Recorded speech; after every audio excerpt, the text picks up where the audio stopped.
Monday morning, coffee's brewing strong. Got my headphones on, hope nothing goes wrong. News and tips coming through the stream. Productivity, high chasing that dream. Industry buzz lighting up the sky. New trends rising, can't let them pass by. Personality development, that's the key. Unlocking doors to where you wanna be. Turn it up, yeah, elevate the airwaves. Feel the vibe, let it brighten up your days. On the ride, keeping thoughts light and free. It's the VA radio where you wanna be. Turn it up, yeah, elevate the airwaves. Feel the vibe, let it brighten up your days. On the ride, keeping thoughts light and free. It's the VA radio where you wanna be.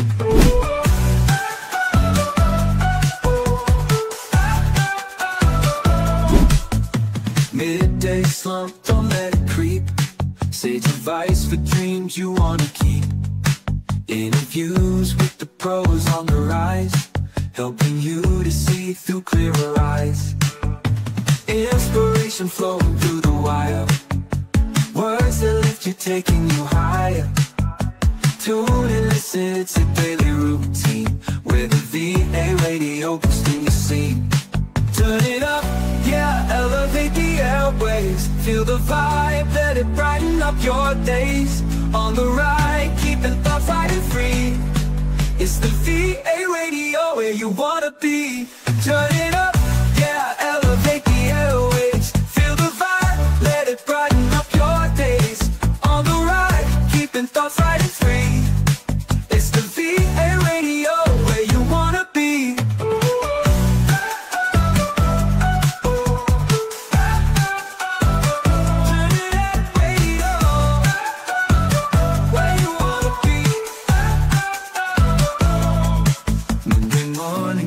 Brewing strong. Got my headphones on, hope nothing goes wrong. We're the VA radio boosting your scene. It's the VA radio where you wanna be.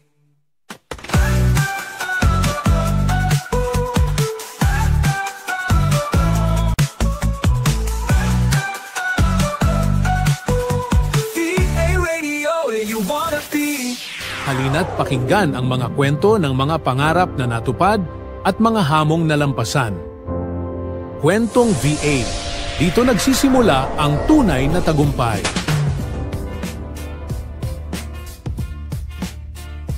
Hi everyone! It's a Feel Good Wednesday. Ayan, this is Coach Nicole and I will be your host for tonight in behalf of Sir Pengsky dito sa Kwentong VA. So again, ang Kwentong VA, this is all about individuals who shift from a traditional work to becoming a virtual assistant. So ito yung kanilang success story. So sa mga onliners natin dyan, kung nag-iisip kayo madali ba o mahirap mag-shift from a regular type of work to becoming a virtual assistant, well, share nyo lang yung experiences nyo or comment kayo, or if you do have questions, feel free.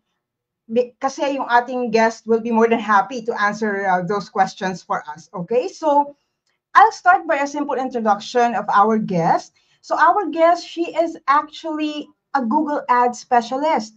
Coach din siya, mentor and consultant na dedicated to helping professionals and businesses master digital marketing. So everyone, let's welcome Ms. Julianne Kosning. Hi, good evening everyone. Hi, Ms. Julianne, good evening. Thank you so much for this opportunity. Ayan po, Coach Nicole, by the way, sitting in for Sir Pengsky tonight. Ayan. So, Ms. Julianne, yung tanong natin is, yung journey nyo, being a virtual assistant or dun sa magiging freelancer. Can you tell us more about it, yung mga pinagdaanan nyo throughout? Pinagdaanan. Okay, so I think I really started my journey as a VA way back in 2010, if I'm not mistaken. So at first, yung work ko kasi noon as an undergraduate, nakapasok ako as a marketing assistant sa isang gym dito sa Davao City.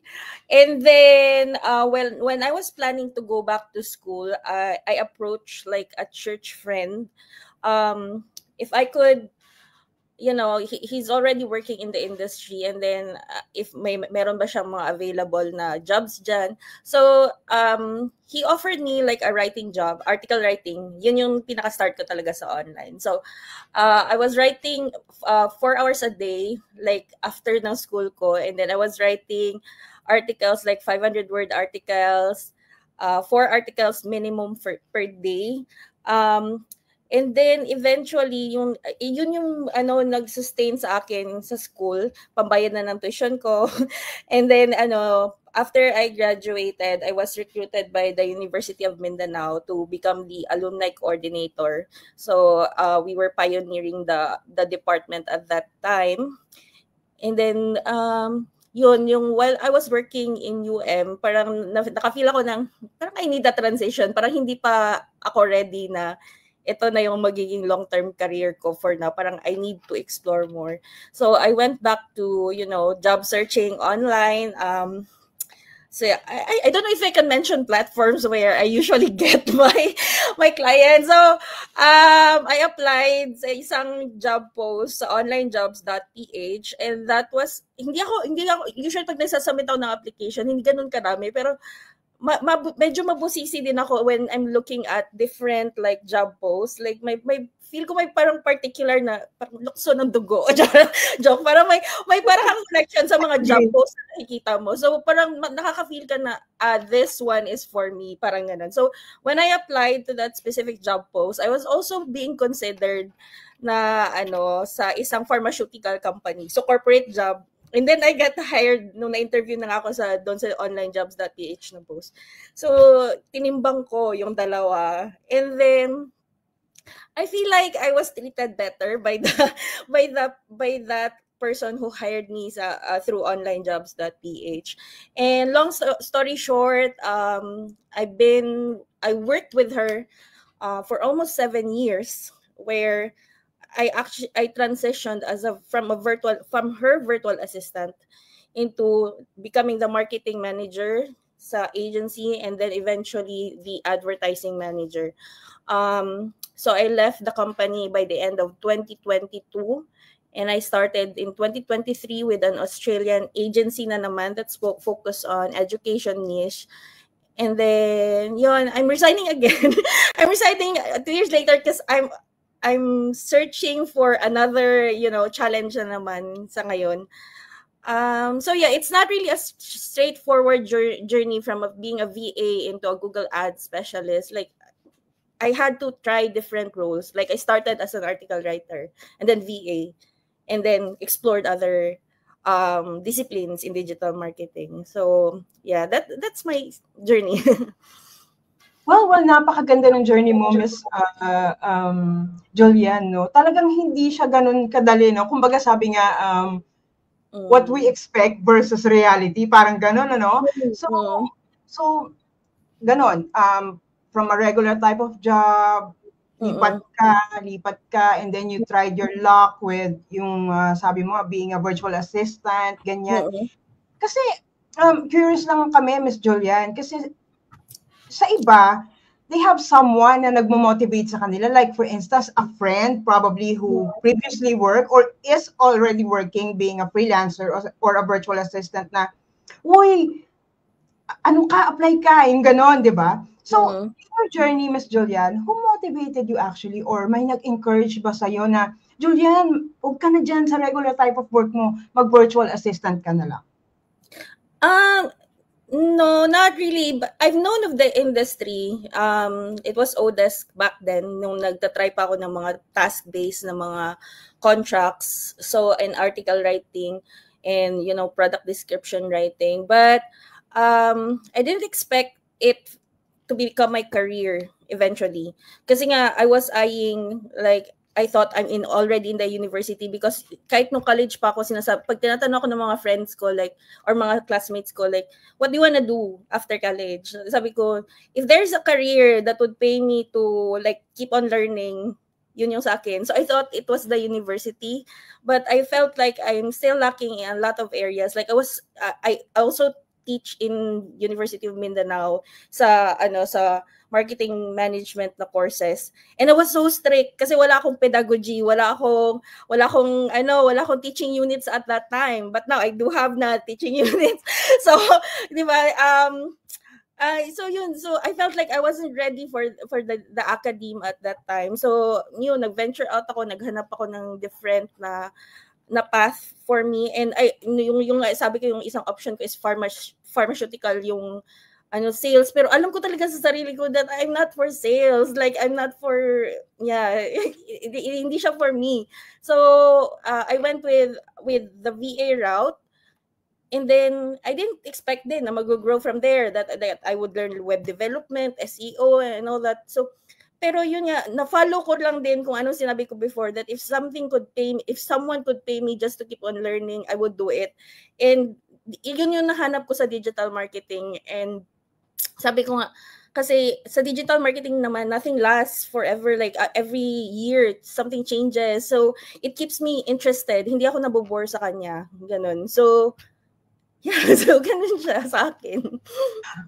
Thank you, Miss Julian. So yung ibang experiences mo, probably some of us and I as well can relate, like SEO, web development. But then itong digital marketing, actually, this is really new for me, actually, and maybe for the rest of our viewers, no, Miss Julian. So sabi mo, hindi siya ganun din kadali, right? So I believe there are like challenges you faced along the way with this specific, we can say niche, right? A specific niche.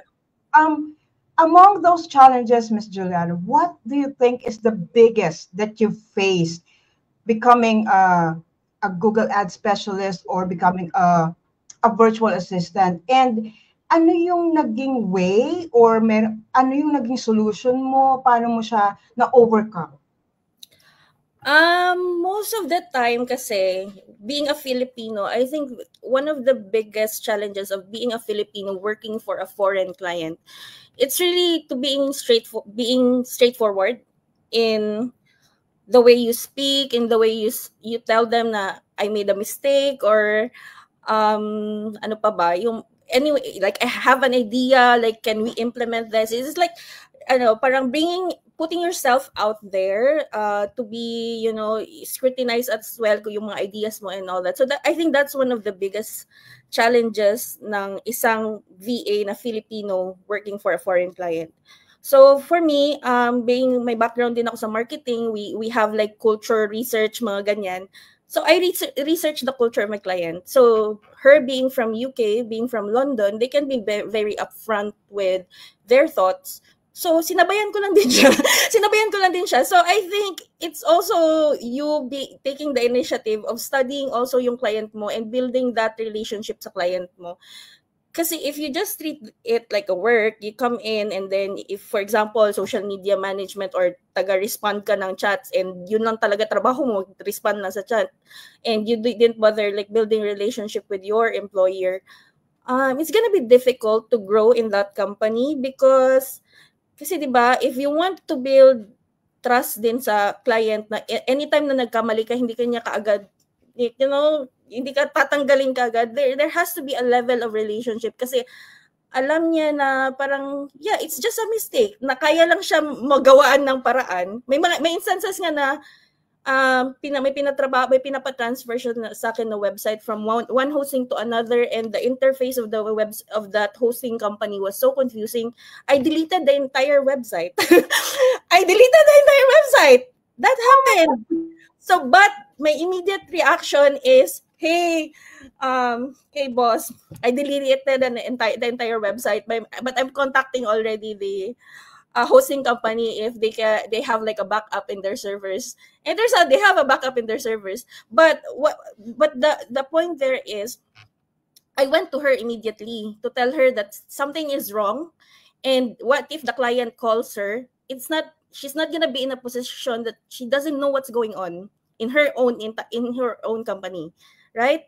So I have her back, and I know that anytime that I need her, like if I'm sick, I have to go away, or I'm stressed out or whatever, if someone in the family is sick, I know that she's gonna have my back as well. Like for example, may mga times na may mga nakakalimutan ako na campaigns na i-off or i-on or whatever. Like I know she's not gonna immediately like, you know, cut me out of the company just because I made a mistake. It's just a mistake.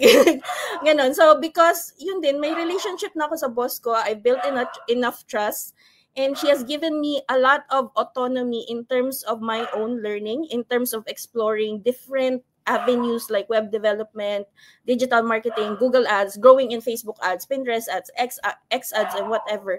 So yeah, so yun, kung may papayo lang ako, it's overcoming that, you know, boss and employee relationship.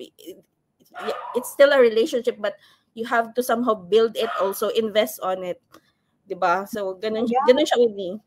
Yeah, I really agree with you about, you know, building not just the trust, but the a bit of a personal relationship, but still business or professional relationship with your client. Sabi nga, tama yung sabi mo, Miss Julian. So Miss Julian, shout out lang to the people who's watching tonight, Miss Carly, Daffy, and Eileen. She's one of my intern, and of course, Kirsten. Pinapasabi niya, go, Jules. Ayan. Tapos, Hello. everyone, you may also follow Coach Julian. Nandyan po sa comment yung kanyang Facebook account.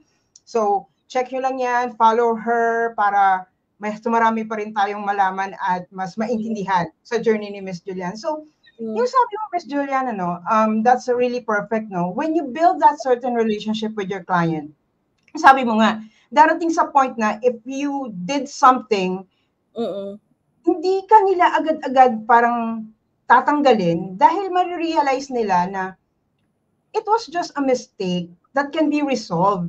Pero itong taong to that I have with me, I know na after this specific mistake, marami pa siyang maitutulong sa akin along the way. Yes. Right? Yeah. So yun yung magiging parang value natin o value mo doon sa client mo. Na napakaganda. Kasi nga sabi ko nga, maraming virtual assistant ngayon, iniisip nila, naku, boss ko yan. Okay lang ako na utusan niya lang ako, gagawa lang ako ng mga task ko, and then hanggang doon na lang kami. But then again, yung sinabi niyo, building a relationship, professional relationship, yet mayroong personal touch. That's very much, recommended. One benefit also of having that relationship and knowing the culture of your client. So ako inaral ko yung culture ng UK in terms of salary appraisal. So it turns out, based on my research, that it's not common to them that gagawin siya annually or whatever. So having that knowledge na hindi pala sila parang immediate na part ng process nila na annual or on schedule nag-appraisal. So I proposed to my client na meron kaming schedule of salary appraisal. And then before the salary appraisal, ready na ako, like sasabihin ko, ito yung new skill na na-learn ko, tapos ito yung bills na papabayaran ko. So hindi ako nanghihingi ng increase. Ang hinihingi ko, bayaran mo yung monthly insurance ko, bayaran mo yung internet ko. So yeah, pro tip guys, aralin nyo yung culture ng salary appraisal or promotion sa client nyo.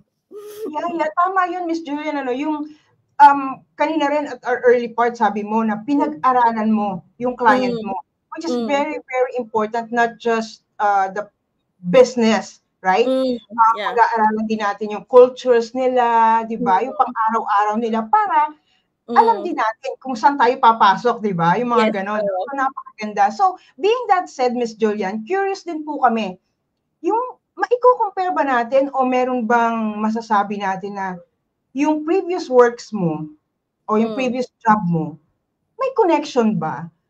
Or meron ka bang mga part doon na maiko-connect mo sa current work mo as a virtual assistant today? I would say there's always a connection. It's just a matter of framing that connection. Yan din yung tinuturo ko sa mga mentor ko na sinasabi nila, I have zero experience, I have zero skills. Talaga, kasi may mentee ako na Contestant ko siya namin dati sa isang talent competition.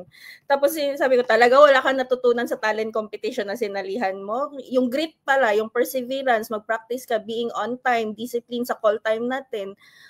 Just, sourcing yung mga costumes nyo kasi gastos nila yan, sarili nila yan na sinosource yung costumes nila. Wala kang natutunan dyan. So sabi niya, nilista niya na ganun. Magaling ako sa Excel. Alam ko talaga, master ko talaga yung Excel, mga ganyan. Tapos, so yun, nilista niya. So sabi ko, hindi ba yan magagamit pag naging VA ka, naging assistant ka ng someone? Those, what we call soft skills, that's actually, di ba, character talaga siya. Sa tingin mo, hindi yan useful when someone is not supervising you kasi nasa bahay ka, work from home, the boss is not around. Hindi ba yan applicable? So, it's just a matter of framing it. So, akin, based on experience, yung mga skills ko, example sa UM, we have been, kasi UM, di ba, is into all the accreditations, quality assurance, ISO certified. So, the employees are really, trained and pinapa-seminar kami niyan, may mga workshops kami niyan, tapos pinapa-perform sa amin yung mga SOPs and all that, which is really useful when you are in a virtual setup. Kasi for example, may boss ka, may CEO ka, wala siyang SOPs on different processes ng company, which recently may client ako na ganyan, initially wala siyang SOP. So pagpasok ko, inobserve ko lang yung mga nangyayari, then I made an SOP, like minamap out ko yung workflow na nangyayari, ano yung mga responses, scripts niya and all that. Then here's the SOP, just in case na magbakasyon ako, hindi ka aligaga kasi walang alam kung anong ginagawa ko or whatever. So pwede kang kumuha ng another assistant and still the job could be done even if I'm away. So, ganun always yung mindset ko. What if magbakasyon ako? May maiiwan ba dito? May makakagawa ba ng work ko? So, that training came from the ISO certification training namin sa UM. That's offline. Transferred here in a virtual setup. Diba? Napakaganda nun, Miss Julian, kasi diba, sabi nga nung iba, kagaya nung minention mo, lalo na sa mga baguhan, yun talaga zero experience or zero knowledge being a virtual assistant. Ang nasa isip nila lagi is, hindi pa ako nagkaka-client. Wala pa akong experience. Pero ba't kagaya nga nung sinabi mo na ganun din yung yung pinararating ko sa iba. I-base mo sa personal experience mo. Diba? Magagamit mo yun eh. Kasi parang nakabox lang sila. Sabi mo, it's how you frame it, right? Or it's how you see it. Kasi nakabox sila doon sa pag virtual assistant, kailangan, nagka-client ka na para masabing may experience ka. Yes, that's true. Napakaganda nun, Ms. Julian. Oo, napakaganda yan. Ngayon, yung previous work mo, sabi mo, nakatulong ng malaki dito being a virtual assistant. Kasi nga, di ba, you are thinking out of the box. Na parang, teka, observe ko muna to. Ngayon, anong nangyayari sa company na to? Anong maitutulong ko? Based doon sa anong knowledge ang meron ako. From my previous work na mai-apply ko dito. Kasi sabi mo, di ba, there's always a connection. There's always a connection. Kung paano mo lang talaga siya i-connect, di ba? Yun. Napakaganda nun, Miss Julian. So, dun sa mga lahat ng nangyari na yun, Miss Julian, can you give us, lalo na yung mga laging nagsasabi na, wala pa po akong client wala pa po akong experience bilang, maging virtual assistant. Tsaka parang napakahirap po niyan. Kausapin yung ating mga international clients. No, Filipino clients nga lang minsan nahirapan po ako more on international clients pa ba. So, can you give us po tips o masasabi nyong mantra nyo or ano po ba yung mga processes nyo, yung structure nyo na mai-share po natin sa ating mga onliners na ngayon na nanonood sa atin na typical or regular office job, tapos nag-iisip sila, parang ang dami na nag-BBA ngayon mag-try kaya ako. So ano po yung ma-share ninyo na tips or any professional, any structure nyo personally na makakatulong po sa kanila?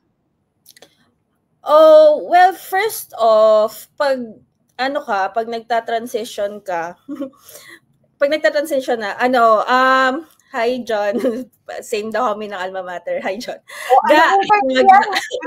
Mga fellow ga. Oo. So, when you're transitioning, of course, you're not just gonna jump off from, immediately going to VA. Kasi, nakakatakot walang trabaho for a while. The bills doesn't stop just because you stop working. 'Di ba? So, sabihin ko talaga, mag-prepare kayo ng emergency fund nyo. Like, for 3 months siguro, pang-cover nyo ng bills nyo. And then, second one is, sasabihin mo na wala kang experience or whatever. I used to apply in jobs and then I would mention yung mga experience ko as a student in church, like a church student leader in church. Like, yung mga, how I assisted sa mga, example, yung campus ministry namin sa church would assist sa mga schools, mga student government, supreme student councils ng mga schools when it comes to leadership training. And then kinukuha ko to assist the mga campus missionaries namin. And I would mention that in my cover letter. Na through that experience, I learned leadership, integrity, faith, and excellence, mga ganyan. Mina-mention ko yan siya. Like, kasi yung sabi ko, it's really a matter of framing. And di ba, having that experience na nag-a-assist ka in a leadership seminar or leadership workshop for students, hindi ba siya ibig sabihin nun na ikaw mismo may na-train ka rin for that, for those, kung ano tinatrain nyo doon sa mga estudyanteng yun. So, I would mention that. And even sometimes mention ko na nagkakarate ako before just to highlight na may discipline ako, may perseverance ako, kaya kong masaktan. may mga sinasabi ko yun and sometimes sinasabi ko yun because it's a good conversation starter. Like, it makes the hiring person want to talk to you more about, anong experience mo yun? Anong karate? Anong belt ka? Hanggang saan ka? Kasi minsan and madalas na-amaze kasi babae na nagkakarate, ganyan. So it's a good conversation starter. It's just, I think, putting like your personal experience and writing it really well on your cover letter. Kasi it makes an impression din yung cover letter mo. So, may program ako sa mga mentees ko na tawag sa kanya jump off point. So meron silang gina-go through ng mga exercises wherein there's like a reflection question asking them na what do you think are the experiences in your the offline experiences that you think may na-gain ka na experience. Tapos syempre magre-reflection yan sila. Tapos syempre yung sagot doon is yung next doon is how do you think could that be translated into an online skill or an online job? Diba? So, kasi yun nga, sabi ko ulit, minsan feel nila wala silang skills or experience just because hindi sila naging VA. When in fact, they've already gained a lot of skills and experience and even soft skills and character development way before pa sila nag-consider na maging VA. So, yun, self-awareness and self-discovery, I guess. Yeah, I very much agree with you. Shout out, Miss Julian nga pala kay Miss Marie. Ayan, watching to support. Ayan, hello Miss Marie. Ayun, so yung Miss Julian, yung sinasabi niyo na meron kayong parang, is it jump off point? Did I get it right? Jump off point. Oh, jump off point. Kasi sabi niyo may mga questionnaires kayo doon for a specific BA or individual to reflect on his or herself, no? Parang isipin niya, ano nga ba yung nitong mga questions na to sa akin, ganyan. With that being said, Miss Julian, gusto ko lang din malaman, no? Is there a time na na-burnout ka? I mean, alam niyo yun, yung lahat ng mga ginagawa mo everyday, especially we're working remotely, hindi tayo masyadong lumalabas compared to dun sa mga nagsasite pa or may mga regular job na 9 to 5, lalabas, papasok, magko-commute. I mean, meron silang life outside, parang gano'n, ano? Tayo, being a virtual assistant or remote workers, mas mataas yung chance natin ng burnout eh. Kasi 4 corners lang eh, no? Parang gano'n, ano? 4 corners ka lang. So, Miss Julian, during your journey? I think you're talking about sustainability of this type of career. Exactly. Di ba, paano mo sustain yung passion mo for what you're doing? Kasi it's a really good job. Like, you're earning good, you're staying at home, ganyan. So, pero ewan ko, medyo weird siya na mindset na madalas mas nababurnout ako sa ibang bagay sa life ko compared sa job ko.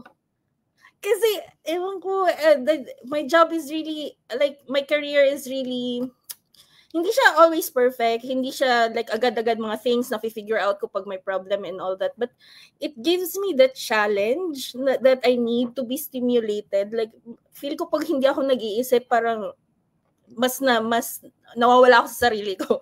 Ganon. So, but may ako syempre inaaral ko rin yan. Sabi ko nga, mahilig ako mag-aral. I want to learn. So, inaaral ko rin yan. Like, pinapansin ko pag medyo napapagod na ako, it's either lang yan, kailangan mo magpa-araw, mag-exercise, or meet your friends. Ganyan lang yan, magpa-araw, vitamin D, mag-exercise, lakad-lakad kahit hindi jogging, basta maglakad-lakad, papawis konti, breathe some fresh air, look at greeneries and all that, and then meet friends. So, one good thing sa life ko is really the church community that I have. Like, I'm leading ladies na in a leadership group. We're studying the Bible. We meet regularly, almost weekly, I think. And it provides me enough socialization and even enough like interaction, like healthy interaction with people. Na para lang, it's enough, medyo may pagka-introvert din ako, enough lang siya na it would last me for a really, really long time. And yun nga, nagpapaaraw ako. I also got a dog so that ma-encourage din ako na maglakad-lakad. So, yun siya. I think if you wanna be in this career, you also have to learn how to manage yourself. Kasi no one is managing you. There's no manager sa'yo sa work, and then wala ka ng mama na magsabi sa'yo na kumain ka na, unless na lang may love life ka, di ba? Oy, kumain ka na. May mga ganon. Pero pag wala, di ba, self-service, ganon. Self-service lang siya, ganon. Remind mo sarili, oy, kumain ka na ba, self? Or, ayun, lakad-lakad, yan. Papawis konti, ganon siya. Ayan. And kumbaga sabi nga, no, parang pag medyo feel mo, teka, parang na-overcome na ako nitong work ko, labas mo na ako. Parang gano'n, ano? Minsan, kinukulit ko yung aso ko. Kinukulit ko yung aso ko, pinapagalitan ko siya for no reason. Para lang may maiba, no? Yeah, para lang parang parang yung utak ko pero medyo maalog lang on a different direction. Parang ganun lang. Yeah. Tapos balik na naman ulit dito, feeling refreshed already. Correct. Yan, thank you dyan, Miss Julian. Ngayon, yung na-mention mo kanina, may mga mentees ka, no? Mm-mm. Is there any like specific qualities na hinahanap mo sa isang mentee para masabi mo na they are ready to take like this yung job mo, which is digital marketing? Mayroon ka bang quality na mas pag nakita mo yun sa isang VA, masabi mo, this person is ready to take this marketing seriously? Alam ko na ready ka na if may sinabi ako na task sa'yo, tapos sinubukan mo i-figure out on your own paano siya gawin. Without me having to provide the step-by-step, I just give you the outcome I'm expecting, and then you do it. Kahit mali, i-present mo sa akin. Like, seek guidance if needed, but most of the time, it's gonna be you doing it. Why? Because in like a VA with an employer setup, I'm not gonna be there to tell you the step-by-step. It's you, Google, YouTube, who's gonna have a teamwork kasi ikaw lang naman dyan. Yun talaga mga ka-teammates mo, si YouTube tsaka si Google. Very much agree, Ms. Julian. Yung nga sabi nga, dun di sa mga interns ko, sinasabi ko, I won't spoon feed you. Ibibigay ko sa inyo yung practice task nyo. Research, di ba? Research on your own. Tingnan mo kung paano mo yan may bibigay, di ba? Yung gano'n. So, same din pala tayo ng value na ini-imply natin, no? Ms. Julian, napakaganda niya. Even sa jump of point checklist po, ma'am, coach, ang isang ko sa kanila is, wala kasing bayad yung jump off point na program na checklist. But, sabi ko, pag hindi nyo yung nakompleto yung checklist, you won't get the next coaching. You won't be able to attend the next coaching. The only ones who will get the invitation for the next coaching are the ones who finish the checklist, which is for them to make their online jobs profile, LinkedIn profile, yung cover letters nila, and all that. So, really, sabi ko, pag hindi nyo pa yan nagawa, like, I don't know. I don't know how can I help you, 'di ba? So, yun siya. Yun. Parang, we help you, help yourselves as well, no? Parang ganun, give and take tayo. Ngayon, Miss Julia, na-mention mo, naalala ko, no, na meron kang na-complete na program. It's like a leadership program. Meron kang Faithfulness and Courage Award, right? Courageous Learner Award. Mention, no, Miss Julian? So, paano sa tingin mo yung values nun, Miss Julian? Paano yung approach nun sa being a virtual assistant or a digital marketer? Paano mo siya masasabi na, yung nakuha kong award na to, very helpful? Nandito yung classmate ko, kakapasok lang sa program. Yan, si JL Fidelis ba yan? Yeah.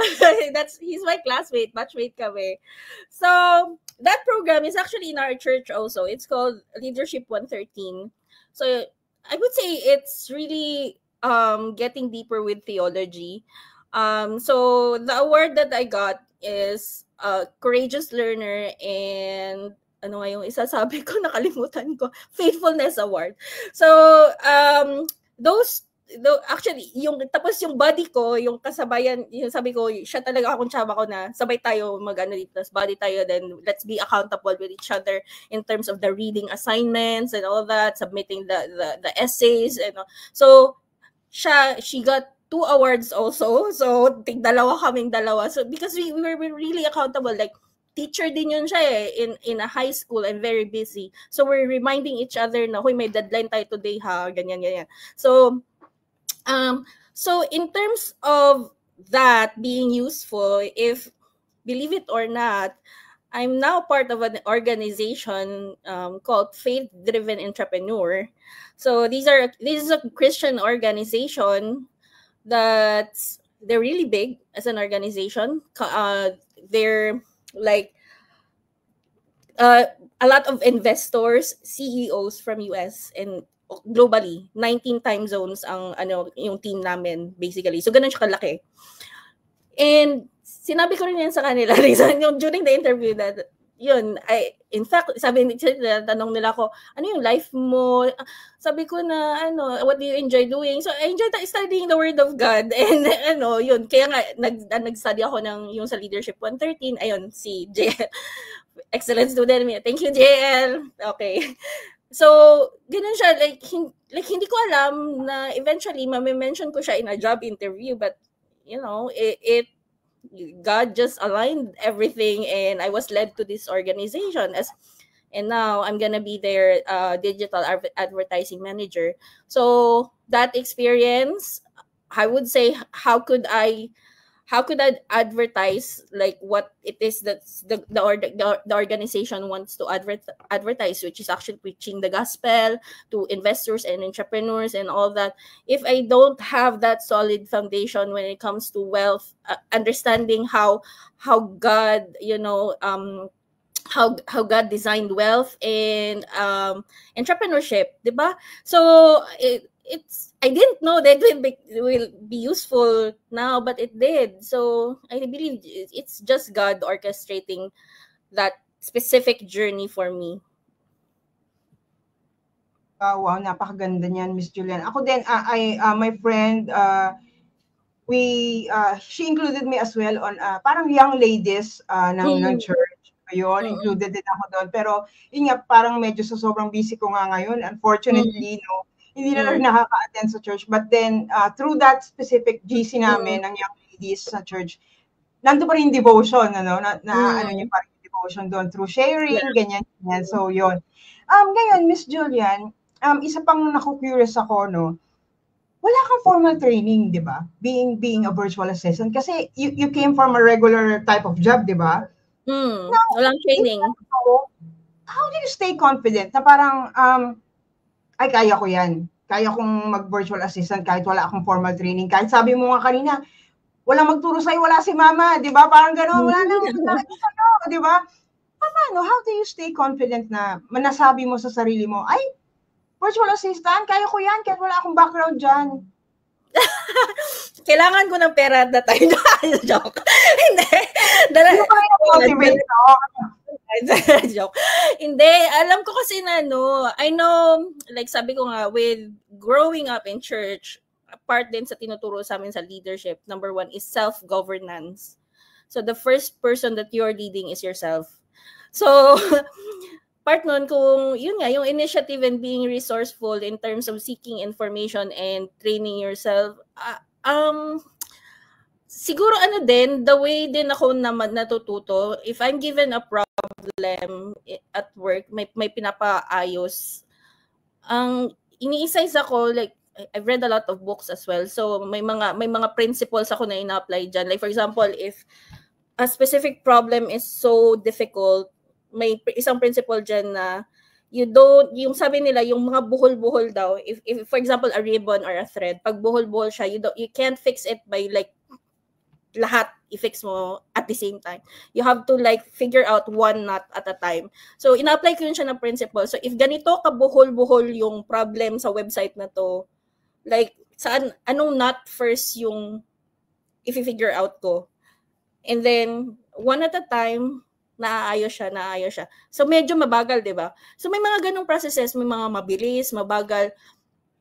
I think yung doon is just being comfortable with the idea na may mga things talaga na mabagal, hindi mo ganun kabilis ma-figure out. And you just have to have that extra patience to stay in a problem.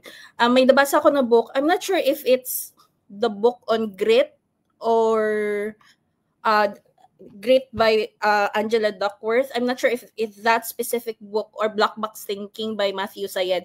The principle, yung based sa research na, I think it's Angela Duckworth's Grit na book. Sa specific research niya, sabi niya, mas matatalino daw yung maraming Chinese na mas matatalino, magagaling sa math compared to the Western countries. It's because of, one factor. They stayed longer in one problem. They spend more time in one problem before they move on. So ibig sabihin, mas may patience sila on really trying to figure out all possible solutions before giving up and then moving on to the next one. So I applied that principle as well na inintindi ko na I'm in a phase na problem solving, it's gonna be slow. But I know when I figure out the process na makakaayos nito, bibilis lang siya bigla. Ganon. So, I think, yeah, so ganon. May mga different principles ako na fina-follow in terms of May question dito yung classmate nyo. How do you balance work and personal life tapos ministry without compromise daw? I mean, doing everything still excellently. One is setting time management talaga. Setting time, and number 2, saying no. So, pag hindi na siya yung nakaschedule, automatic no na siya kahit mas fun siya or mafe-feel mo, mafu-FOMO ka. Automatic no na yun. Kasi hindi na siya yung nakaschedule eh. Parang ganun. So, kung gusto mo mag-lunch tayo or whatever, mag-hangout tayo, even na yung mga nililid ko na ladies, kasi mga career women din yun eh. We schedule 1 month ahead yung mga schedules namin ng meetup for Bible study. So ganun kami mag-operate. Again, connection. We apply what we learn in the corporate in our real life. Diba? So, so yun lang. Setting time and saying no. Let's simplify it. Huwag nyo na natin pahirapan sarili natin. Ayan, Mr. JL, nasagot na ni Miss Jules yung question mo. Ngayon, Miss Julian, along that process, yung pagiging from regular type na worker ka, your journey along to becoming a virtual assistant na ngayon focus mo is digital marketing, Miss Julian? Digital marketing, but actually mas nag-niche down ako into Google Ads specialist. Google Ads. I occasionally throw in SEO because it somehow may overlap sa dalawang areas na yun. The campaign performs better if the website is well optimized, ganun. So may mga ganong overlap. But now, grabe ka demanding ng Google Ads na field right now in terms of looking for specialists and at least na lang someone na makapag-set up ng mga campaigns for them. Ayun, yung po nasabi nyo na in demand ngayon yung pagiging Google Ads specialist. Now, yung journey nyo ba, paano nyo masasabi sa isang, kagaya ko, halimbawa ako, Miss Julian, I'm a regular office worker, 9 to 5. Tapos nag-iisip po ako na mag-venture into Google, being a Google Ads specialist. Ano po yung masasabi nyo na, or probably ma-heads upan nyo ko ng pagdadaanan ko? Not just transitioning from a regular employee to becoming a personal assistant, but then isama nyo na po, Miss Julian, yung transition from my office type of work to being a Google Ads specialist. I would say na it takes a long process to becoming a specialist. But if you want to be a virtual assistant who can do Google Ads, like maybe assist in campaign builds, and campaign setup sa dashboard, that could be like, yun yung sinasabi ko, isang principle na naman is chunking. Hindi mo kailangan kainin buong-buo yung loaf bread. Slice lang muna, ganyan. So, kaya yan, ganun din yung principle na in-outline ko when I do the workshops. Like, alam ko kasi merong zero background, zero experience in Google Ads, and they want to like transition to Google Ads.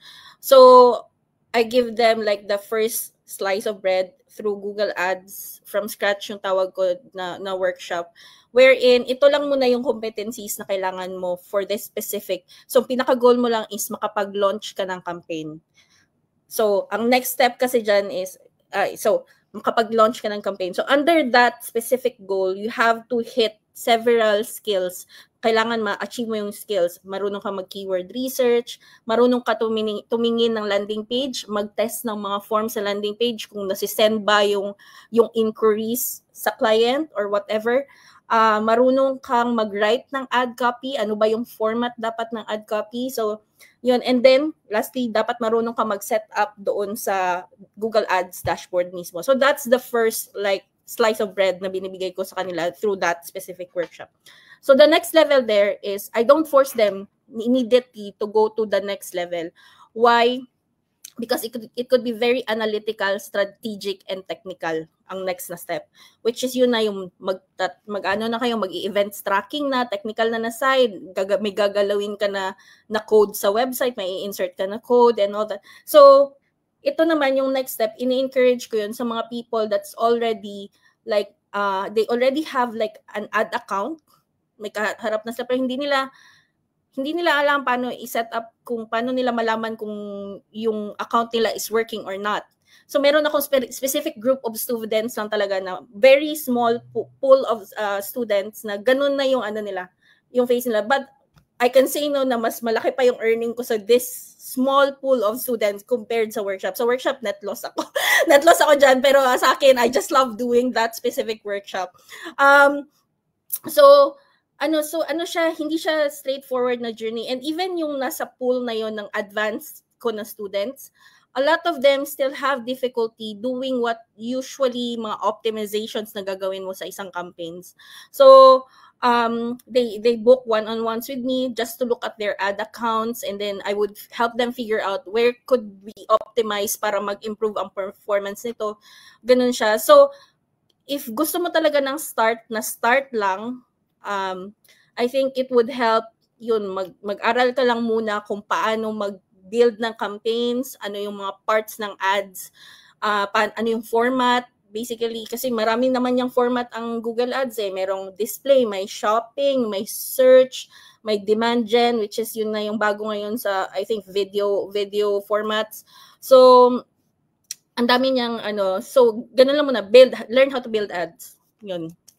Ayan, thank you, Miss Julian. Shout out mga interns ko nanonood sa atin, Miss Julian. Ayan, very interested sila sa venture, sa topic natin, sa journey ninyo. Ngayon, Miss Julian, halimbawa ako, gusto ko maging Google Ads specialist. Saan po ba namin kayo ma-reach out? Or is there, may mga program po ba kayo? May mga trainings po ba kayo? Feel free, this will be your time, Miss Julian, to share po. Thank you. Kung saan namin kayo ma-reach out, kung anong programs po. Go ahead po.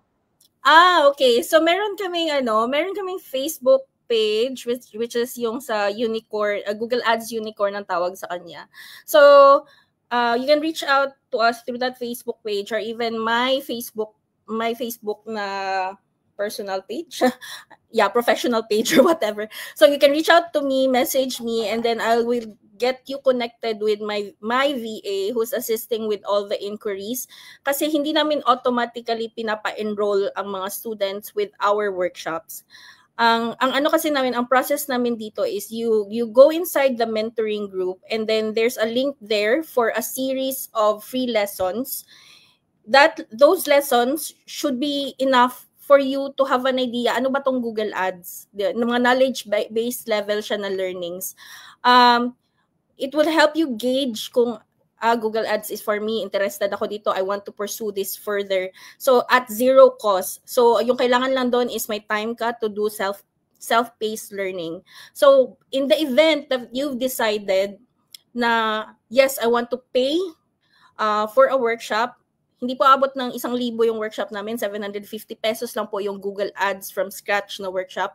750 pesos, we do it on a by schedule basis kasi I have other clients super busy din. I could be very booked in a week or in a month. So ang nangyayari is we schedule like a once a month schedule for Google Ads from scratch. But for May specifically, the batch 4 will have 2 schedules, one for the Friday evening, May 23, and another one on a Saturday morning, May 24, 9:30 a.m. So 2 schedules siya this time. So, but again, we don't invite students na hindi nakatapos ng free lessons into our paid workshops. The free lessons is really a prerequisite. So yeah, Daffy, my VA already posted the unicorn page na link, so if you want to go and visit and inquire through the page. So yes, yun po yung sa amin, coach. Yeah, thank you, Miss Daphne. So last question siguro natin, Miss Daphne, for you. Masasabi mo, o ano po yung masasabi mong difference ng previous life mo being a traditional worker sa life mo ngayon, being a virtual assistant or a Google Ads specialist? May difference po ba? Well, marami.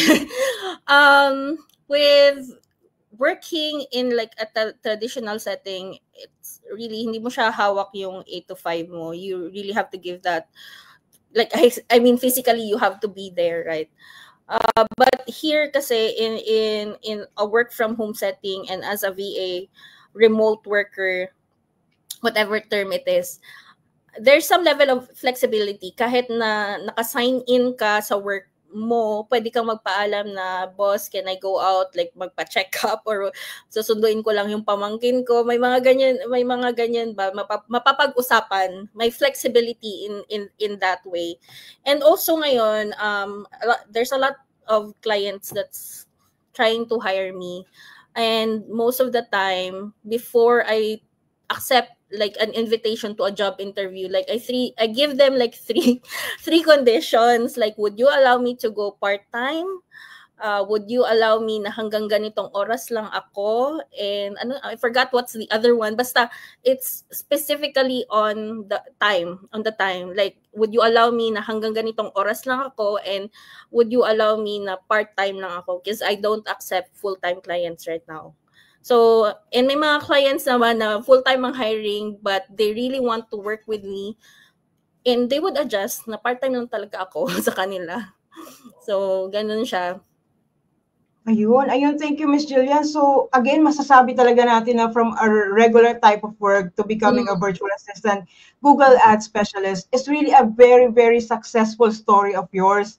So, ayun, thank you so much for this opportunity, Miss Jillian, for sharing everything, ng lahat ng journey mo, yung success stories mo, yung mga challenges na pinagdaanan mo along the way, na-overcome mo, na paglabanan natin, sabi nga, no, na success natin, no, Miss Jillian. At lahat po yung mga tips nyo, like personality development muna tayo, values muna tayo before the skills. Very, very helpful po sa aming lahat yan, Miss Jillian. Again, follow nyo lang po yung unicorn page nila, Miss Jillian. Andyan po sa comment section natin yan. And of course, yung mismong Facebook page ni Miss Jillian, andyan din. You can always follow her and reach out to her if you wanted to experience kung paano yung pagiging Google Ads specialist. Ngayon, Ms. Jillian, thank you so much for this wonderful time. nag-share po tayo sa isa't isa. Again, I'll follow you as well, Miss Julian. Everyone, thank you so much for watching, and we really enjoyed this topic with Miss Julian, our Google Ads specialist. Her journey or success story being a regular worker to becoming a virtual assistant. Thank you all very much for watching. Again, this has been Coach Nicole sitting in for Sir Pengsky for Kwentong VA. So, ayan, continue watching and subscribing to the VA Radio. Ayan po, marami tayong maram. Thank you so much, Miss Julian. You have a great night. Good night, everyone. Hanggang sa susunod na kwentuhan dito sa The VA Radio, Kwentong VA. Dito nagsisimula ang tunay na tagumpay. Maraming salamat sa pag-tune in at abangan ang susunod na kwento ng inspirasyon at tagumpay. Got my headphones on, hope nothing goes wrong. With the VA Radio boosting your scene. It's the VA Radio where you wanna be.